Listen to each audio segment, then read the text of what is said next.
Bonjour à toutes et à tous, je suis ravi de vous retrouver pour un nouveau numéro du Rendez-vous de l'Info. L'Union et l'Ardennais s'engagent en faveur de l'alternance avec l'ouverture dès aujourd'hui d'une plateforme de mise en relation entre les jeunes et les entreprises. On en parle dans quelques instants avec notre invité. On vous emmènera également dans l'Aube, au centre hospitalier de Bar-sur-Seine où des téléconsultations sont possibles. Mais tout de suite, voici un résumé complet de l'actualité.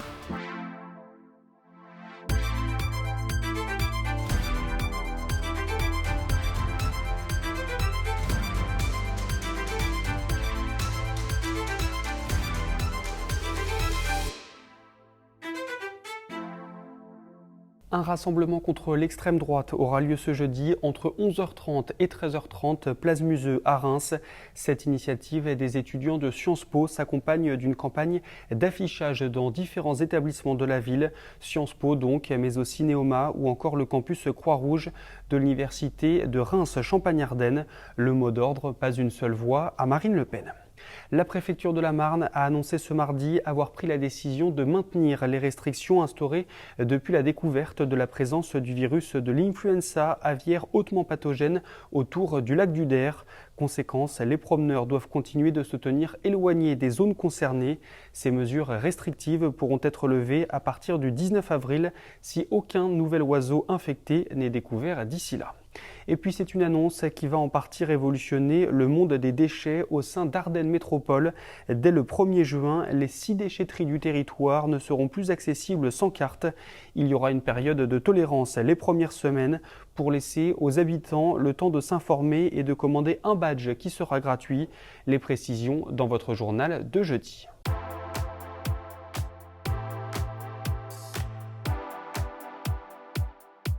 Vous l'avez peut-être lu dans l'Union ou l'Ardennais de ce mercredi, nous avons décidé de nous mobiliser en faveur de l'alternance. Les précisions avec Axel Bénard, directeur de Rossel Conseil RH et Formation. Bonjour Axel Bénard. Bonjour Antonin. Merci de nous accorder ces quelques minutes. Ce projet, il s'appelle Alternance, je me lance. Est-ce que tu pourrais nous expliquer comment il est né, comment ça va fonctionner et quels sont les objectifs ? Alors Alternance, je me lance est né tout simplement par le fait que, comme on le sait, les titres de presse sont implantés sur nos territoires et c'est d'être utile au territoire. Le but, c'est de s'engager sur des causes qui tiennent à cœur et de pouvoir donner de la visibilité à ces causes au plus grand nombre de nos lecteurs, que ce soit le grand public ou les entreprises qui seront intéressées par cette thématique. L'objectif derrière est de démocratiser l'alternance, faire comprendre au grand public qu'est-ce qu'il y a derrière ce mot. Il y a beaucoup de choses, beaucoup de filières différentes qu'on peut trouver. Et puis du côté des entreprises, c'est aussi leur donner de la visibilité la plus simple possible pour savoir comment elles peuvent recruter demain des alternants. Autant dire que dans les grandes entreprises, c'est quelque chose qui est courant, mais les TPE, PME, PMI, finalement, sont assez peu informés là-dessus et se retournent souvent vers leur expert comptable ou vers leur fédération, quand ils ont une fédération, pour avoir ces informations-là. Il va y avoir une plateforme de mise en relation entre les jeunes et les entreprises. Est-ce que tu pourrais nous la présenter ? Exactement. Donc, on va retrouver à partir d'aujourd'hui, d'ailleurs, sur le site de l'Union, une plateforme d'inscription gratuite pour toutes les personnes en recherche d'alternance. Nous, on va récolter leurs profils. Et une fois qu'on aura suffisamment de profils, on va les promouvoir auprès des entreprises en utilisant les médias de l'Union, bien sûr localement, mais pas que, aussi l'Ardennais. Est-ce qu'on peut dire aujourd'hui que l'alternance, c'est pas encore assez connu aux yeux du grand public ? Alors, ça commence à se démocratiser quand même de plus en plus. Les chiffres sont positifs. L'année 2021 a vu son record en fait, d'alternants avec plus de 730 000 alternants qui ont suivi un cursus. La volonté du gouvernement, c'est d'aller vers un doublement de ce nombre d'alternants d'ici 2-3 ans. On sent très bien qu'il y a un engouement autour de ça. Puis surtout, le point fort qu'il faut retenir pour tous ceux qui s'engagent dans l'alternance, c'est qu'on a derrière la possibilité de trouver un emploi un peu plus facilement. Je dirais même le taux d'employabilité est meilleur parce qu'il aura eu l'expérience que généralement il manque lorsqu'on démarre dans la vie active. Un mot sur les entreprises. Est-ce qu'aujourd'hui, les chefs des différentes entreprises sur notre territoire, ils réalisent vraiment quels peuvent être les bénéfices d'avoir un alternant ? Alors les bénéfices sont doubles. Premièrement, il y a des aides financières, c'est pas anodin, afin de les aider et de soutenir le fait de prendre un alternant. Mais surtout, le bénéfice le plus important, à mon sens, c'est le fait de former leurs futurs collaborateurs. Quoi de mieux que de préparer l'avenir d'une entreprise en ayant des collaborateurs qui sont formés avec des personnes en interne qui ont donné les bons réflexes et puis les bonnes pratiques. Du coup, c'est plus simple quand on est en recherche d'emploi, et bien finalement on a ce vivier tout de suite accessible. Même question du côté du jeune ou de la personne qui est en train de terminer sa formation. Tu nous parlais d'employabilité. Il y a quoi d'autre comme avantage à faire de l'alternance? Alors, l'alternance permet aussi d'ouvrir ses horizons sur ce qu'on a envie ou pas envie, finalement. Selon les filières où on va, que ce soit dans le marketing ou la communication ou tout simplement dans l'industrie aussi également, eh ben, à travers les différentes stages ou alternances qu'ils vont mener, ils vont pouvoir découvrir s'ils sont faits ou pas plus ou moins pour un métier. Et donc, ça les conforte et ça leur permet aussi, eux, d'être beaucoup plus sûrs quand ils sortent parce qu'ils savent réellement, finalement, ce qu'ils veulent faire. Votre objectif avec cette opération, c'est quoi? C'est de convaincre?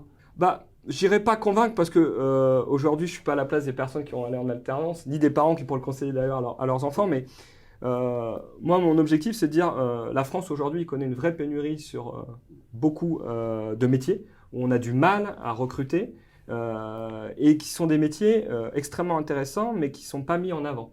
L'alternance permet tout simplement d'accéder à ces métiers facilement. Il y a tout type, je ne peux pas tous les citer parce qu'il y en a de nombreux, mais ça leur permet surtout d'avoir des armes supplémentaires par rapport à quelqu'un qui n'aurait pas suivi une alternance. Donc pour lui, bon, ce n'est pas une certitude d'emploi, on est bien d'accord, parce que c'est bien lié à un contexte aussi économique, mais il aura une chose qu'il pourra mettre en avant, c'est qu'il a ce vécu professionnel, le partage qu'il a eu aussi en amont, il comprend mieux l'écosystème d'une entreprise, donc quand il arrive sur le marché du travail, il l'appréhende de façon plus facile. Donc c'est toutes ces petites choses qui font que demain, ils sont beaucoup plus armés, en tout cas ces personnes qui font de l'alternance, pour justement démarrer dans la vie active. Dernier point que je voulais voir avec toi, tout est dans le journal du jour, mais c'est intéressant d'en parler. Pourquoi et comment la presse quotidienne régionale peut vous accompagner sur cette opération? La presse quotidienne régionale est incontournable par son implantation territoriale. Clairement, elle est lue, elle est reconnue. On a une visibilité qui est beaucoup plus importante et surtout dans l'ADN en fait de la presse quotidienne régionale d'être utile au territoire. Et ben, nous aussi on a envie d'être utile au territoire et d'apporter cette contribution.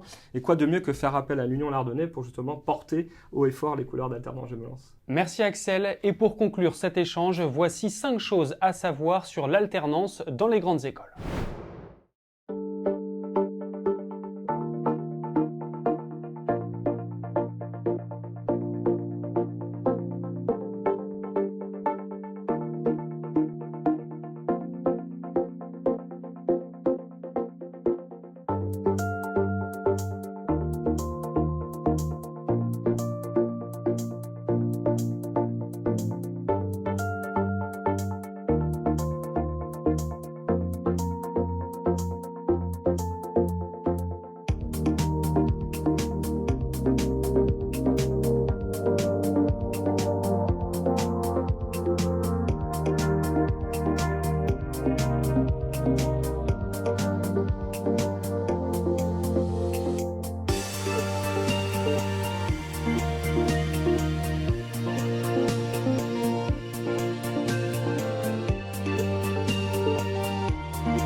C'est une des solutions pour lutter contre la désertification médicale. La téléconsultation est proposée de plus en plus dans les établissements de santé. Illustration à Bar-sur-Seine dans l'Aube. J'ai une caméra aussi.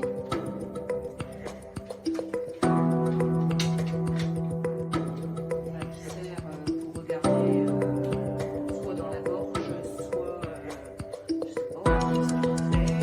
Voilà, alors ça peut être dernière matin, ça peut être.